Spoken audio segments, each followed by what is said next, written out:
l-intervista illi se nkun qed nagħmel lill-Prim Ministru u mexxej tal-Partit Laburista Dr. Robert Abela. Prim Ministru nsellimlek il-ħadd tajjeb u grazzi tal-li ngħaqad magħna l-ewwel nett dalodu.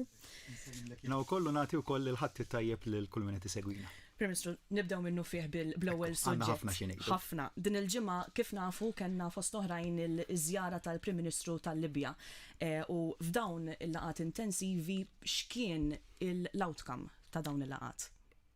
L-ewwel qed inqis il-Libja bħala suġġett importanti mal-qalbi wkoll. U li kien interessanti ferm fid-diskussjonijiet li kellna fil-jum tal-ġimgħa kien illi ma nitħattux biss fuq l-immigrazzjoni irregolari, anzi madwar il-mejda din id-darba spikkaw temi diversi fosthom ewlenija s-saħħa, inkluż il-vaċċin, l-edukazzjoni, il-mod kif Malta tista' tikkontribwixxi sabiex tagħti training il-nies li huma professjonisti fil-Libja, l-investiment kien ewlieni u il-fatt li it-tema tal-immigrazzjoni regolari ma kienx ewlenija darba fid-diskussjonijiet mhux ma kienx hemmhekk imma ma kienx ewlenija huwa frott il-ħidma li għamilna f'dal aħħar xhur. Jien niftakar fid-darbtejn li żorna l-Libja darba taħt il-Prim Ministru Dbejba f'April li għadda. Darba oħra fi żmien il-Prim Ministru Serraj, imbagħad meta l-Prim Ministru Serraj ġie Malta. Kienet it-tema ewlenija għalmenu minn naħa tagħna li xtaqna niddiskutu, imma mbagħad il-ħidma li saret mod konsistenti minn hemmhekk il-qudiem waslet biex rajna li f'dan is-sajf kellna tnaqqis sostanzjali fil-wasliet ta' immigranti irregolari f'pajjiżna. Dak kien il-frott tal-ħidma li għamilna. Nista' tgħid li ma għax il-fenomenu x'kien, bil-kontra l-fenomenu huwa wieħed li iktar ma jgħaddi żmien iktar se jibqa' jikber. Imma l-ħidma li għamilna mal-awtoritajiet Libjani kienet waħda maħsuba, kienet waħda pożittiva u ħarliet ir-riżultati illi nixtiequ. Ma x'qed naraw għal-Libja mbagħad diskussjoni ewlenija li kellim mal-Prim Ministru Dbejba kienet il-mod kif Malta tħares lejn il-Libja x'nemmnu fih aħna. L-ewwel nett prinċipju komuni kif semma il-Prim Ministru Libjan l-istabilità fil-pajjiż. Jekk mhux se jkun hemm stabilità fil-Libja, allura se jkun hemm problemi. U l-problemi mhumiex se jkunu għal-Libja biss.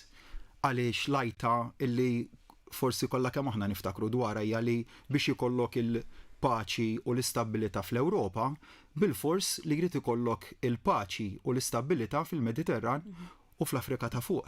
Dik lajta rilevanti għal numru ta' snin u għadha daqstant ieħor rilevanti llum mela tajjeb ukoll li dal-messaġġ li konsistentement illum anke aħna inwasslu fil-fora Ewropej dal-messaġġ tant importanti huwa wieħed tematiku illum ukoll. Imma kif se tasal għal dan?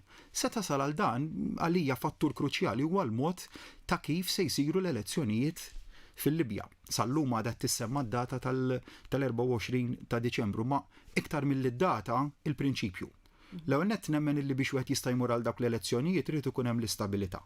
Imma t-tieni punt imbagħad huwa illi il-proċess li jwassal kemm għall-elezzjonijiet kif ukoll għar-riformi li jsiru fil-Libja jridu jkunu Libyan owned and Libyan led. Jiġifieri ma jistgħux ikunu il-frott ta' interferenza barranija fil-mod kif il-Libja tmexxi l-affarijiet tagħha, ma jrid ikun proċess illi jkun tal-poplu Libjan u jitmexxa mill-poplu Libjan. Dan huwa dak li l-Libjani jemmnu fih. U messaġġ ieħor li aħna dejjem bagħtna fil-fora Ewropej kien ejja ma nqisux il-Libja bħala immigrazzjoni regolari waħedha. Għaliex l-argument li smajna minn għand in-naħa Libika dejjem kien aħna wkoll vittmi ta' dan il-fenomenu. U kien għalhekk dak il-messaġġ konsistenti li batna fil-fora Ewropej li jidher li nftiehem sew li ejja nqisu l-Libja wkoll bħala l-pajjiż tal-opportunitajiet.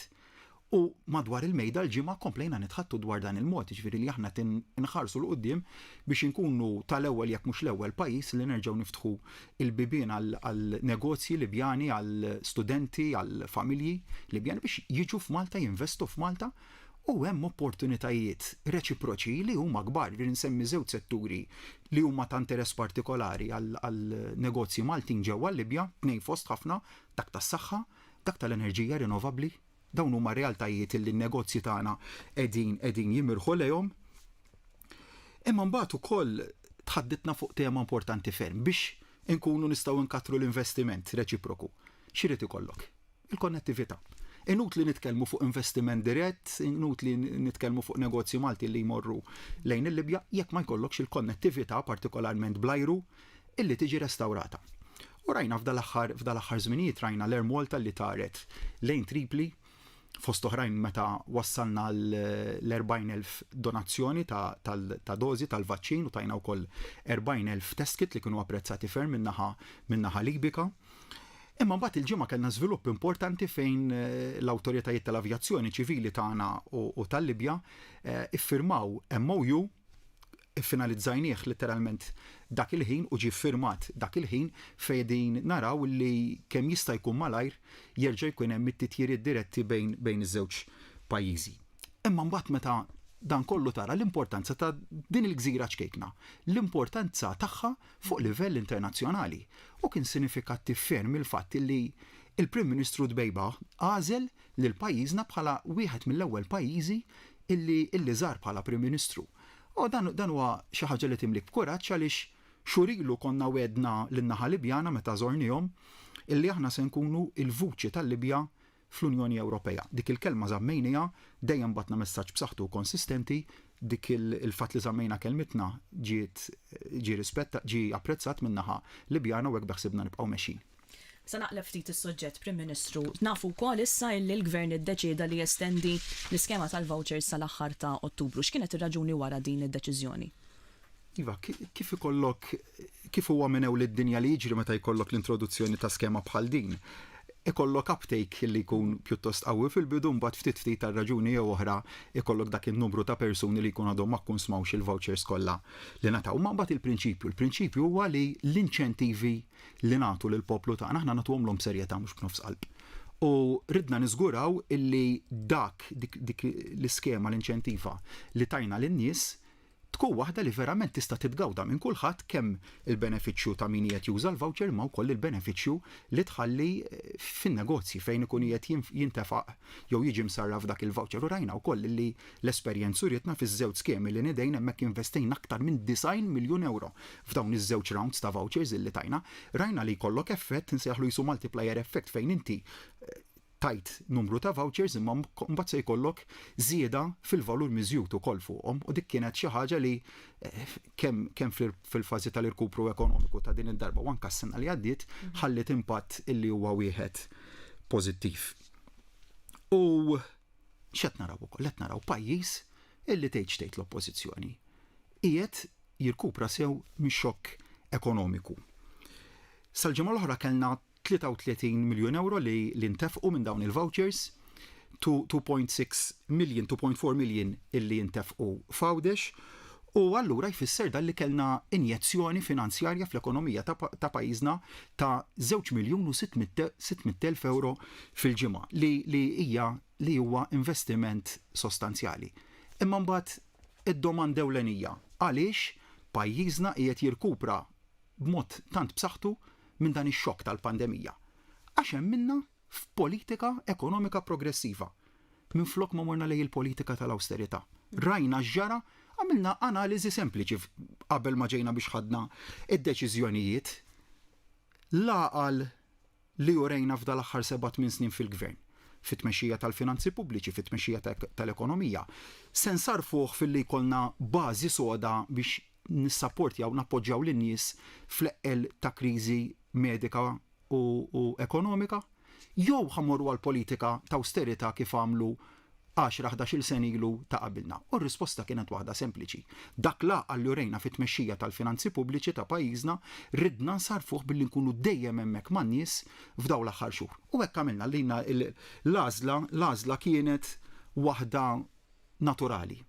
Ma mhux l-istess għall-oppożizzjoni, ġifieri rajna b'mod konsistenti l-kap tal-oppożizzjoni illi jgħid illi tul il-pandemija il-gvern kien ħali mexa bid-berbiq tal-flus, bil-ħela tal-flus, u meta xurilu kont smajtu jgħida dil-frażi ta' berbiq ta' flus għall-ewwel darba.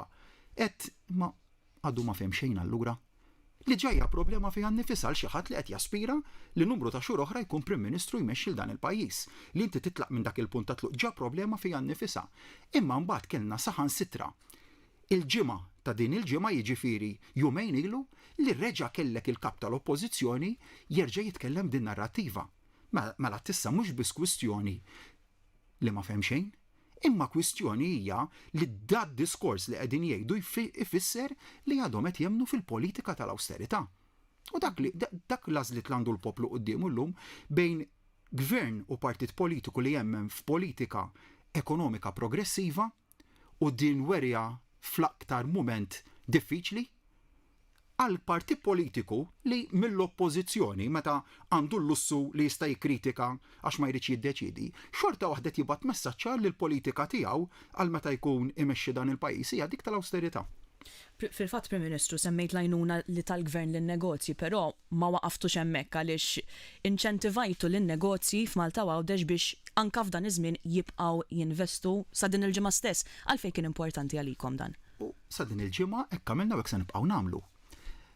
Għaliex tara li dik il-politika kienet dik li waslet biex illum għandna dan l-irkupru ekonomiku b'saħħtu. Kienet dik il-politika li llum waslet biex ir-rata ta' qatt f'pajjiżna hija fl-aktar livell baxx illi qatt kienet. Qed nitkellmu aħna f'mument fejn il-pajjiż ħireġ mix-xokk tal-pandemija u r-rata tal-qatt flok tkun f'dawk il-livelli rekord li basrulna qiegħda fl-aktar livell baxx illi qatt kienet mhux f'fażijiet tal-pandemija tul is-snin.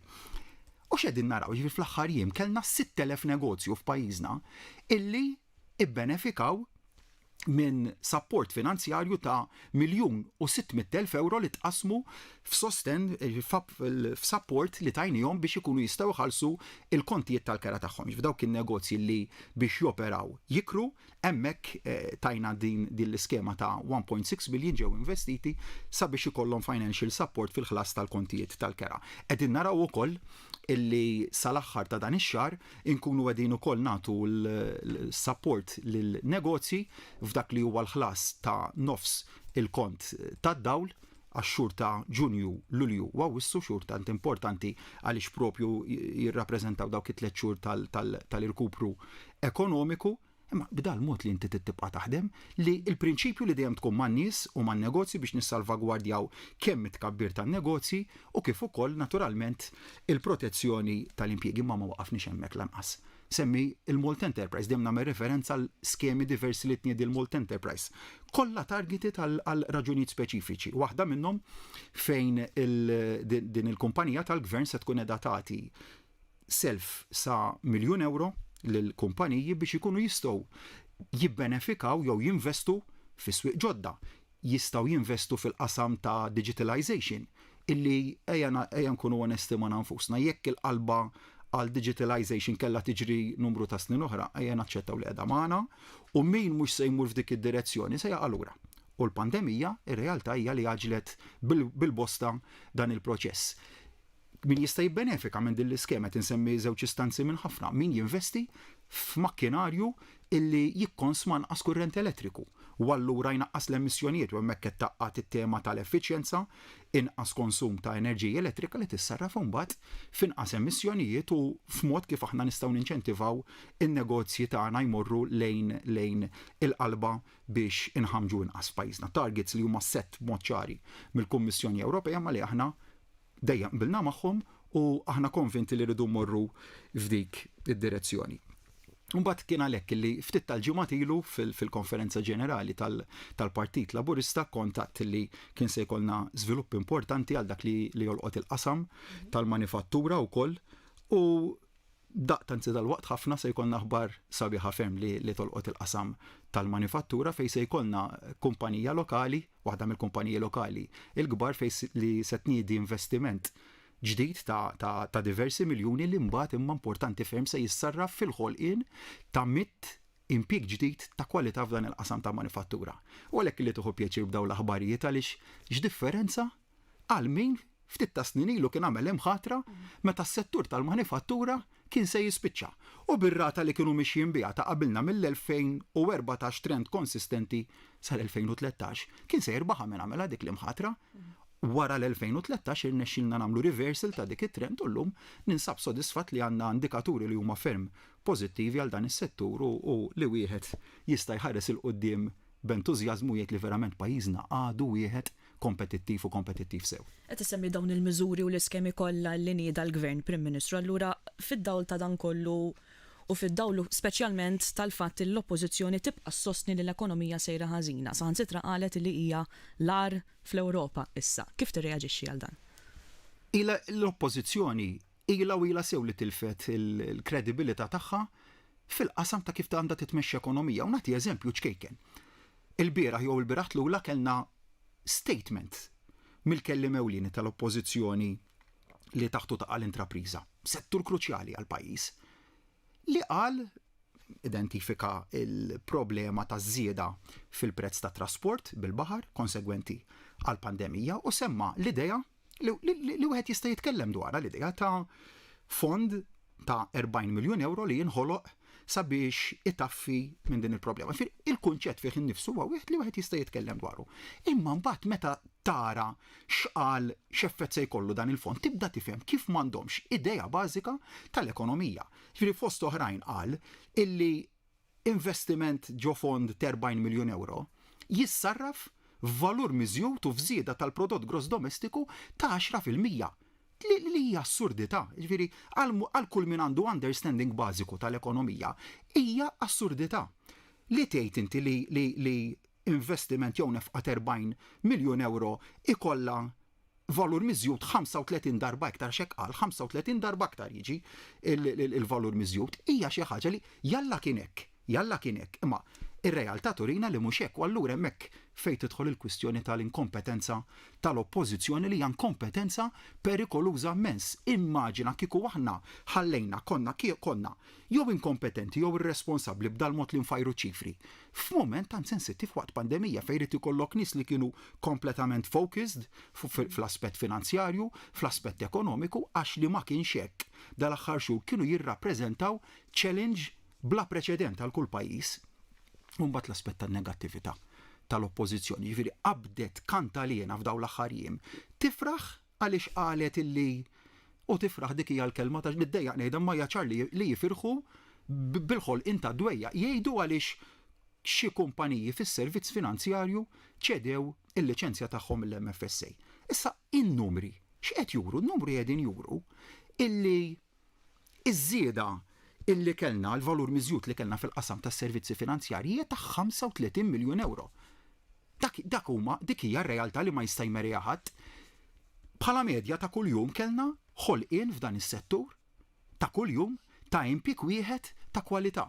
Dik hija r-realtà, ma titkellimx l-oppożizzjoni fuq kemm il-kumpanija anke fil-qasam tas-servizzi finanzjarji fetħu, ta' kemm il-kumpanija kabret l-operat tagħha, ma dawk huma l-affarijiet li huma reali imma l-esperti ta' tnissil ta' dwejjaq fil-pajjiż ma jitkellmu dwarhom qatt. U sinċerament niddejjaq li nitkellem b'dan il-mod għaliex fl-aħħar mill-aħħar nippreferi nitkellem u nkun forward looking fid-diskors tiegħi, imma din hija realtà ta' oppożizzjoni li għandna f'pajjiżna u x'inhuma il-fatti li għandna f'pajjiżna. Il-ħolqien aħbar mill-aktar pożittiva waqt il-pandemija dan il-pajjiż. Dal-pajjiż tant xkejken imma b'qalb tant kbira, irnexxielu joħloq 9,000 impjieg ġdid. 9,000 impjieg ġdid. Issa se jgħidu nibqa' ċerta u żgura li se jgħidulna dak kollha impjiegi mal-gvern. Biex tixtru l-voti, żgur se tkun dik in-narrattiva, ma għal darb'oħra il-numri ma jmerihom ħadd. U n-numri juru li għal kull impjieg li kellna fis-settur pubbliku kellna 8 fil-privat. Mela kien is-settur tal-privat prinċipalment illi wassal għal ħolqien ta' tant impjiegi għal kull impjieg fis-settur pubbliku, 8 fis-settur privat. Tul sena ta' pandemija. U jekk nanalizzaw ukoll dak il-ħolqien ta' impjieg ġdid fis-settur pubbliku, x'naraw hemmhekk ukoll? Naraw li għal kull 9 minn 10 persuni li daħlu fis-settur pubbliku, 9 minnhom, għal kull 9 minn 10 marru fil-qasam tal-edukazzjoni u tas-saħħa. Jena nsaqsi l-kap tal-oppożizzjoni la darba dal-gvern huwa l-gvern tal-ħala tal-flus u tad-berbiek. Kemm se tkeċċi minn dan nurses il-ġodda, t-tobba l-ġodda, l-alliem l-ġodda illi daħlu tul is-sena tal-pandemija. U dawn huma naturalment ftit mill-aħbarijiet pożittivi li kellna. Settur ieħor huwa t-turiżmu. Turiżmu fawissu kellna 400,000 persuna illi użaw l-ajruport internazzjonali ta' Malta. Żieda imqabla ma' s-sena l-għaddiet ta' 65%. Statistika inkoraġġanti ferm il-qasam tal-manifattura xrajna f'Lulju li għadda irreġistra żieda fuq is-sena li għaddiet ta' 8%. Is-settur tal-manifattura li ta' qabilna nfakkar labu l-imħatri ta' meta se jispiċċa. Dawk huma ir-realtajiet, il-proprjetà, l-qasam tal-proprjetà ta' real estate. Fil-qasam residenzjali f'Awwissu kellna beħ ta' proprjetà ekwivalenti għal valur ta' 240 miljun euro li jfisser żieda komparata mas sena ta' qabel f'xar ta' 65 miljun euro. Dawn huma in-numri illi mhux tab xejn jimlewna b'konfidenza u ngħidu illi l-istess ħeġġa u rieda li urejna f'daw l-aħħar xhur waqt pandemija biex immexxu il-pajjiż il-qudiem għad hemmhekk. U ħadd ieħor jgħidilna li ma tlaqniex niġru. Dak il-ġudizzju nħalleh lin-nies għaliex in-nies taf kemm dan il-pajjiż qiegħed jirkupra b'saħħtu mix-xokk ekonomiku u kien hemm xi ħadd ftit ilu illi qalulu xi ħadd wieħed li għadu ma telaqx jiġri għax he's running on the spot. U dammu ħadħli fil-kap tal-oppożizzjoni. Hekk qalulu ftit tal-jiem ilu, u dik hija l-verità kważi ngħid illi saħan sitra qabad jiġri blura il-kap tal-oppożizzjoni meta tara dan kollu is-sentiment tal-poplu b'mod ġenerali mbagħad ikollok oppożizzjoni li litteralment tmur diametrikament oppost għal dak li qiegħed jesperjenza u jħoss il-poplu tagħna. Prim Ministru, il-ħadd li ġej mhux se niltaqgħu miegħek f'xi studio imma propjament niltaqgħu fl-MFCC f'Taqali għaliex nafu li se titlaq għall-konferenza tal-Partit Laburista, it-tema hija inġeddu Malta flimkien. X'inhu l-appell tiegħek għall-pubbliku? Biex jipparteċipa u jipparteċipa wkoll fil-ħajja politika b'mod ġenerali. Għaliex l-involviment fil-ħajja pubblika, fil-politika, l-attivizmu ġewwa partit politiku jagħtik li premodda li bija tista' tibdel is-soċjetà tagħna b'mod pożittiv. Niftakar illi mrobbi f'familja li dejjem kienet attiva fl-isfera pubblika. Niftakar missieri kien jimmilita fil-qasam sportiv l-ewwel, trade unionizmu wkoll mbagħad fl-isfera politika. U minn hemmhekk ħadd l-ewwel talima li vera inti tistudja u tistinka sabiex tkun tista' tejjeb lilek innifsek il-familja tiegħek imma mbagħad kemm huwa sbaħ illi dak kollu li tkun tallimt tista' tagħtih biex ittejjeb il-progress tas-soċjetà. Biex fl-aħħar mill-aħħar noħolqu soċjetà aħjar għal uliedna. U nistqar li dak kien illi imbuttani l-qudiem fl-2017 biex nikkontesta l-ewwel darba l-elezzjoni ġenerali għax hemmint illi anka dak li kien tani l-pajjiż tajt nużaħ biex nejn nagħti l-kontribut tiegħi lis-soċjetà. U kienet ukoll l-istess ħsieb illi mbagħad aktar il-qudiem wassalni għad-deċiżjoni li nikkontesta għall-kariga ta' mexxej tal-Partit Laburista u Prim Ministru għaliex hemmint illi stajna nkomplu nibnu fuq il-ħafna tajjeb illi kien sar. U li fejn kien hemm bżonn il-bidla nikkontribwixxi sabiex nimxu l-qudiem għat-tiġdid ta' dan il-pajjiż.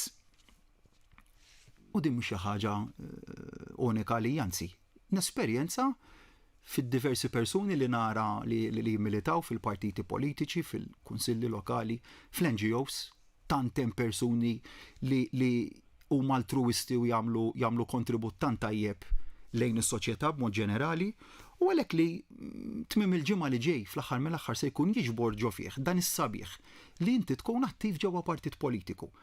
U fuq xi se nitkellmu hemmhekk, se nitkellmu fuq temi ta' tant importanza għall pajjiż, se nitkellmu fuq is-saħħa, se nitkellmu fuq il-kultura, se nitkellmu fuq it-tema tant importanti tal-ambjent fid-diversi aspetti tiegħu, l-ambjent kif tħares lih mill-estetika, kif fil-mod kif nimxu fil-qasam tal-enerġija se nikkontribwixxu għall-ambjent aħjar għal pajjiżna fit-tnaqqis tal-emissjonijiet fil-qasam tal-enerġija rinnovabbli, kemm hemm x'titħaddet. U x'dejjem rajna li l-Partit Laburista kien il-katalista li minnu nibtu l-iktar idejat importanti fil-pajjiż, insemmi waħda minnhom iċ-child care b'xejn.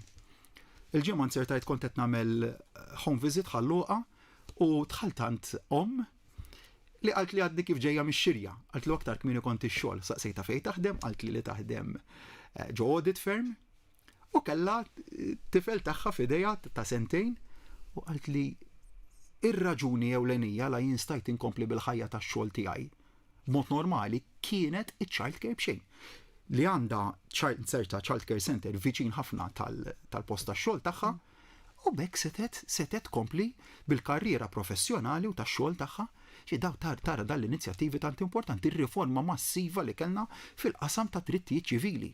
Ara minn fejn tlaqna fl-2013 u il-punt ta' tluq qatt ma tista' tinsih għaliex aħna għexna taħt amministrazzjoni qabel l-2013 li l-qasam ta' drittijiet ċivili għal min ma kienx ħaddan fema għal dik tal-gvern ta' dakinhar, ta' x'kienu jgħidu nittolleraw, sa nittolleraw naslu, u dik kienet ir-realtà ta' x'kien jingħad in-narrativa x'kienet sa x'tolleranza. Mela inti tkun katalista ta' bidla f'dan il-qasam u l-Partit Laburista rajna li kien katalista li llum nistgħu ta' bilħaq nitkellmu li pajjiżna huwa champion fil-qasam tat-tisħiħ ta' drittijiet ċivili fadal x'namlu u naslu għalihom ukoll. Kienu koll il-Partit Laburista tul is-snin li wassal biex ikollna suq tax-xogħol li joħloq iktar opportunitajiet, suq tax-xogħol li jiffunzjona b'mod tajjeb, li joħloq aktar opportunitajiet, u nkomplu nħarsu wkoll il qudiem biex dan is-suq tant importanti, il-suq li joħloq ix-xogħol, inkomplu ninvestu fih u nagħmluh wieħed aktar b'saħħtu. U mbagħad il-ħolm mhux kollox mill-ħolma jitlaq, jekk ma toħlomx, ma tistax twettaq, ma tistax tkun dak li ġib ir-riformi fil-pajjiż u il-Partit Laburista huwa magħmul minn moviment wiesa ta' nies li joħolmu li għandhom ambizzjonijiet għal dan il-pajjiż li jaraw li l-bieraħ anzi għada jkun aqwa mill-bieraħ u pitada jkun aqwa minn għada sabiex verament naslu dejjem għal dik is-soċjetà waħda aktar ġusta fejn jirrenjaw prinċipji aktar ta' ġustizzja soċjali fejn il-ġid ikun imqassam mod indaqs. Il-prinċipji l-valuri li huwa imsejjes madwarhom il-Partit Laburista. U għalhekk li tkellimna forsi llum tkellimna ftit iżejjed dwar il-Partit Nazzjonalista u jaqa' kemm jaqa' fil-baxx se jsib lilna sodi biex niqfulu. U se nibqgħu sodi ħafna kif nieqfu lil ċertu attakki fil-baxx tal-Partit Nazzjonalista, imma fl-aħħar mill-aħħar imbagħad in-nies iridu jaraw min għandu l-aqwa policies biex imexxi l-pajjiż il qudiem. U għalhekk illi nemmen li fit-taħdidiet li se jkollna fit-tmiem ta' din il-ġimgħa fil-parteċipazzjoni ta' diversi persuni rridu nkunu forward looking. X'qed nofru fuq livell ta' policies, fuq livell ta' proposti ġodda l-pajjiż biex dal-pajjiż inkunu nistgħu immexxuh il-qudiem. U għalhekk l-istedina jaltaqali għal tmiem il-ġimgħa li ġej u hemmhekk nemmen li rridu nagħmlu din l-analiżi ta' xi ksibna, xi stajna minn aħjar iva nkunu autokritiċi. Imma bad fl-aħħar mill-aħħar nkunu pożittivi wkoll u nħarsu lejn x'għandna nofru għall-futur ta' dan il-pajjiż tant sabiħ. U għalhekk l-istedina nerġa' nagħmel ejja għall-konferenza u l-istedina tagħna tibqa' waħda sabiex inġeddu lil Malta flimkien. Ministru, grazzi tal-li naqat magħna dal-għodu, grazzi lilkom tal-li kontu magħna li segwejtu din l-intervista fisem it-tim kollu ta' Wan, nawguralkom il-komplament tal-ħadd tajjeb. Ninsanikom.